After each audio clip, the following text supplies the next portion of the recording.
Merhaba, ben diş hekimi Zuhal Uygur. Size diş hekimliğinde kullandığımız dental implantlar hakkında birkaç şeyden bahsetmek istiyorum. Umarım keyifle dinlersiniz.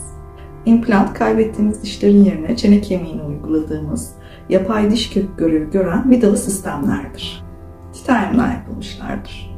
Normal vidalardan farklı olarak yüzeyleri birçok işlemden geçirilmiştir. Bu şekilde hem çene kemiğine bağlanabilme özelliğine sahiptir hem de doku dostudur. İmplantların uygulanması bir tür cerrahi işlemdir. Tüm cerrahi işlemlerde olduğu gibi steril bir ortamda yapılması gerekir. İmplant uygulaması ne kadar sürer?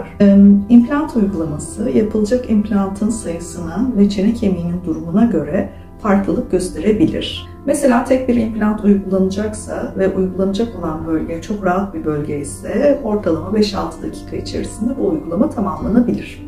Daha çok sayıda implant uygulanacaksa ve uygulanacak bölge biraz riskli ise bu süre uzar. İmplant çene kemiğine uygulandıktan sonra implantla çene kemiği arasında bir uyum süreci başlar. Biz bu sürece osteoentegrasyon süreci diyoruz. Bu süre ortalama 2-3 ay kadar sürer. İmplantla kemik arasında bu ilişki kurulduktan sonra hastanın kullanabileceği daimi implant üstü protezlerin yapım aşamasına geçilir. Peki implant uygulandıktan sonra hastanın daimi protezlerini yapıncaya kadar geçici protezler yapıyor muyuz hastaya? Evet, eğer uyguladığımız implantların boyu uzun ve çapı yeterli ise ve uyguladığımız alan riskli bir bölge değilse hastaya geçici protezler uygulayabiliyoruz. Özellikle ön dişlerde bu son derece estetik ve fonksiyonel çözümler üretmektedir. Böylelikle hastalar bekleme sürecinde dişsiz kalmıyor ve estetik olarak kabul edilebilir protezlerle, geçici protezlerle hayatına devam ediyor. İmplant tedavisinin başarısını etkileyen en önemli faktörlerden birisi planlamadır. Yani implant yaptırmak isteyen hasta detaylı bir muayene aşamasından geçer. Bu muayene esnasında hastadan panoramik röntgen alınır ve hatta bazen gerekirse tomografi bile talep edilebilir.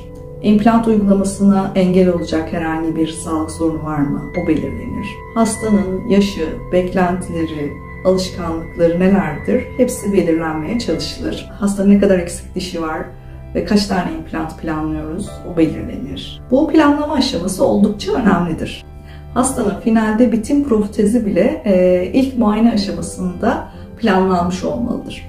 Çünkü bu süreç bir bütündür ve implantın başarısı iyi bir planlamada saklıdır. Burada birkaç şeye daha değinmek istiyorum. Yani planlama aşamasında panoramik röntgenden bahsettik. Panoramik röntgen nedir? Ve dental tomografi nedir? Panoramik röntgen hastanın tüm dişlerinin alt üst çene ile ilişkisini gösteren ve birbiriyle ilişkisini gösteren, komşuluklarını gösteren bir röntgen görüntüsüdür. Bir de dental tomografi var. Dental tomografi ise hastanın çene kemiğinin dikey yönde yani arka yönde görüntüsünün birçok kesitinin alınmasıdır. Panoramik röntgenin yeterli olmadığı durumlarda yani şüphe duyduğumuz durumlarda dental tomografiden de istifade ediyoruz. Bir de bazı sağlık problemleri var. İmplant uygularken dikkat etmemiz gereken. Onlara da kısaca değinelim. Burada diyabet hastaları önemli. Kontrol altına alınamayan, sürekli iniş çıkışları olan bir diyabet hastasında hastanın diyabeti kontrol altına alınıncaya kadar implant uygulamasını erteleyebiliriz. Çünkü bu tür hastalarda yara iyileşmesi gecikir ve diş eti problemleri oldukça yaygınlaşır. Yüksek tansiyon olan hastalarda, kalp rahatsızlığı olan hastalarda tedavilerini takip eden doktorlarından konsültasyon talep ederiz. Buna göre implant uygulamalarını gerçekleştiririz. Bir de kemikle ilgili kemik kanseri gibi rahatsızlık geçiren hastalarda bazı ilaçlar kullanılıyor. Bu ilaçlar kemiği baskılayan ilaçlar oluyor. Bu tür ilaç kullanan hastalarda da ilaçlarını kesildikten sonra etkisinin ortadan kalkmasını bekleriz ve ondan sonra implant uygulayabiliriz. Şimdi implant uygularken diğer önem verdiğimiz konu hastanın çene kemiğinin durumu. Biz her zaman sağlıklı, yeterli uzunlukta ve genişlikte çene kemiğine ihtiyaç duyarız implant uygulamak için. Eğer çene kemiğimiz yetersizse ekstra cerrahi işlemlere başvurabiliyoruz. Bunlar kemik grafti uygulamaları, sinus lifting uygulamaları gibi yeterli kemik oluşumunu sağlayan işlemlerdir. Bazen de cerrahi olarak bunları uygulayamadığımız riskli ve çene kemiğinin yetersiz olduğu bölgelerde bazı implant firmalarının ürettiği kısa implantlar var. Onları uygularız. Tüm bu uygulamaları ilk muayene aşamasında planlamış olmamız lazım. İmplant uygulaması yapıldıktan sonra ortalama 2-3 ay beklendiğini söylemiştik. Fakat ekstra cerrahi işlemler uygulandıysa bu bekleme süremiz biraz daha uzayabiliyor. Yeterli bir süre bekledikten sonra da implant üstü protezlerimizin yapım aşamasına geçebiliriz. İmplant üstü protezler nelerdir? İmplant üstü protezler genelde sabit protezlerdir, takılıp çıkarılmayan protezlerdir. Bunlar iki türlü yapılabilir.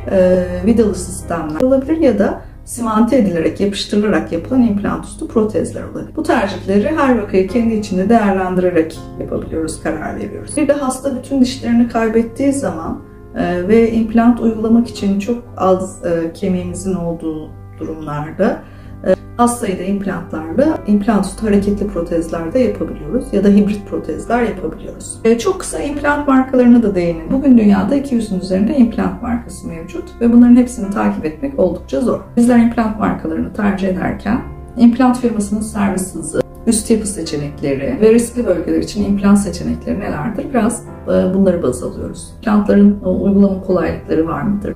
Bir de firmanın kalıcı, yerleşik, uzun süredir hizmet veren bir firma olması önemli. Peki bu kadar aşamaları olan implantları kaybetme ihtimalimiz var mıdır? Evet, bazen implant kayıpları yaşanabiliyor. Bu iki şekilde olur. Birincisi implantta kemiğin kaynaşma sürecinin gerçekleşmemesi.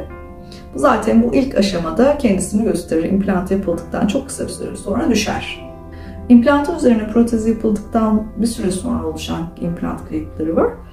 Bu da daha çok yetersiz ağız hijyeni olabilir, diyabet hastalığı varsa devamı kontrol altına alınmaması olabilir ve sonrasında planlamayla ya da protezle ilgili farklı sıkıntılarla karşılaşılmış olabilir. Bu her iki implant kaybı da normalde çok düşük yüzdelerdir. Çok düşük yüzdelerdir. Eğer iyi planlanmış implantlarımız varsa ve iyi ağız hijyenimiz varsa, uygun protezlerimiz de yapıldıysa hastalar uzun yıllar implantlarını kullanabilir. Biraz bunlara kısa kısa değindim. Umarım keyifli olmuştur. Teşekkür ederim izlediğiniz için.